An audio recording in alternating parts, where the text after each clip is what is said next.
بسم اللہ الرحمن الرحیم۔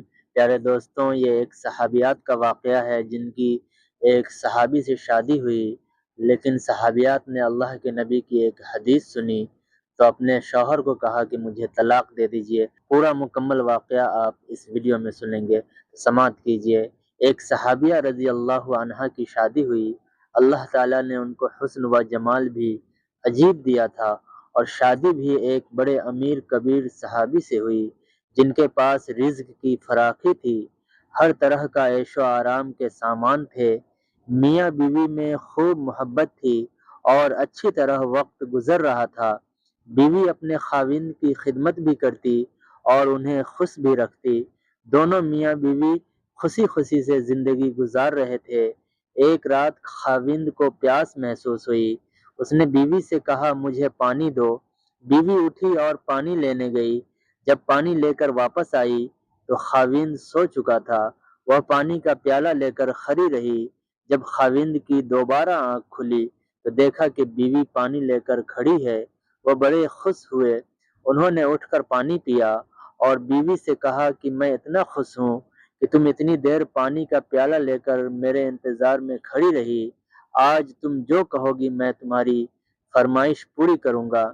جب خاوند نے یہ کہا تو بیوی کہنے لگی کیا آپ اپنی بات میں پکے ہیں کہ میں جو کہوں گی آپ پورا کریں گے؟ کہنے لگے ہاں، پورا کر کے دکھاؤں گا۔ کہنے لگی اچھا، پھر آپ مجھے طلاق دے کر فارغ کر دیجئے۔ اب جب طلاق کی بات ہوئی تو یہ صحابی بہت پریشان ہوئے کہ اتنی خوبصورت اور سیرت، اتنی وفادار اور خدمت گار بیوی کہہ رہی ہے کہ آپ مجھے طلاق دیجئے۔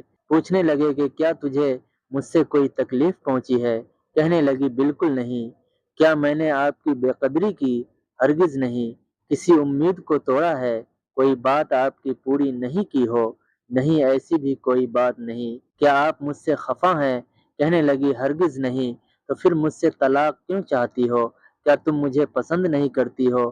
کہنے لگی یہ بات بھی نہیں، پسند بھی بہت کرتی ہوں، محبت کرتی ہوں، اسی لیے تو خدمت کرتی ہوں۔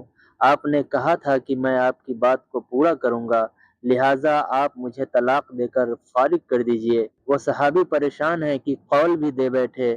کہنے لگے اچھا، صبح ہوگی تو ہم نبی صلی اللہ علیہ وسلم کی خدمت میں جائیں گے اور آپ سے جا کر فیصلہ کروا لیں گے۔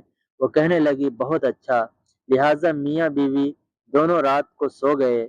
صبح ہوئی تو بیوی کہنے لگی چلو جلدی چلتے ہیں۔ لہٰذا دونوں میاں بیوی گھر سے باہر نکلے ہی تھے کہ خاوند کا کسی چیز میں اٹکا اور وہ نیچے گر پڑے اور ان کے جسم سے خون بہنے لگا۔ بیوی نے فوراً اپنا دوپٹہ پھاڑا اور خاوند کو پٹی باندھی اور ان کو جسم کا سہارا دیا اور کہنے لگی چلو گھر واپس چلتے ہیں، میں آپ سے طلاق نہیں لیتی۔ وہ حیران ہوئے کہ جب تم نے طلاق کا مطالبہ کیا تو نہ مجھے اس وقت سمجھ میں آیا، اور اب کہتی ہو کہ طلاق نہیں چاہیے تو نہ اب مجھے سمجھ میں آ سکا۔ کہنے لگی گھر تشریف لے چلے، وہاں جا کر میں آپ کو بتا دوں گی۔ جب گھر جا کر بیٹھے تو کہنے لگے مجھے بتاؤ تو صحیح کیا بات ہے؟ کہنے لگی آپ نے کچھ دن پہلے نبی صلی اللہ علیہ وسلم کی حدیث سنائی تھی کہ جس بندے سے اللہ رب العزت محبت کرتے ہیں اس بندے کے اوپر اس طرح پریشانیاں آتی ہے جس طرح پانی اونچائی سے ڈھلان کی طرف جایا کرتا ہے۔ میں نے نبی صلی اللہ علیہ وسلم کا فرمان سنا تو میں دل میں سوچتی رہی کہ میں نے اپنے گھر میں کوئی پریشانی نہیں دیکھی، کوئی غم نہیں دیکھا، کوئی مصیبت نہیں دیکھی، تو میرے دل میں خیال آیا کہ میرے آقا کی بات سچی ہے۔ ایسا تو نہیں کہ میرے خاوند کے ایمان میں فرق ہو، میرے خاوند کے اعمال میں فرق ہو۔ میرے خاوند سے اگر پروردگار کو محبت نہیں تو میں اس بندے کی کیا خدمت کروں گی؟ اس لیے جب آپ نے کہا کہ میں تمہاری بات پوری کروں گا تو میں نے کہا کہ میں اس بندے سے طلاق چاہتی ہوں جس سے میرے پروردگار محبت نہیں کرتے۔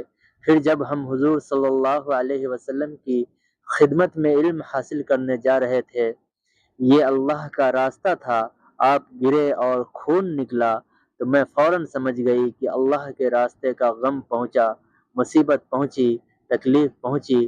یقیناً اللہ تعالیٰ کو آپ سے پیار ہے اور اللہ تعالیٰ نے آپ کو اپنی ناراضگی کی وجہ سے خوشیاں نہیں دی ہوئی، بلکہ اللہ تعالیٰ کو آپ سے محبت ہے۔ اب مجھے طلاق لینے کی کوئی ضرورت نہیں، اس لیے میں ساری زندگی آپ کی خادمہ بن کر آپ کی خدمت کیا کروں گی۔ سبحان اللہ! اسلام سے پہلے عورتوں کی زندگی کیسی تھی؟ دوستو، اگر آپ کو ہماری یہ ویڈیو پسند آئی ہو تو برائے مہربانی ویڈیو کو شیئر ضرور کریں۔ خدا حافظ۔ جزاک اللہ خیرا جزا۔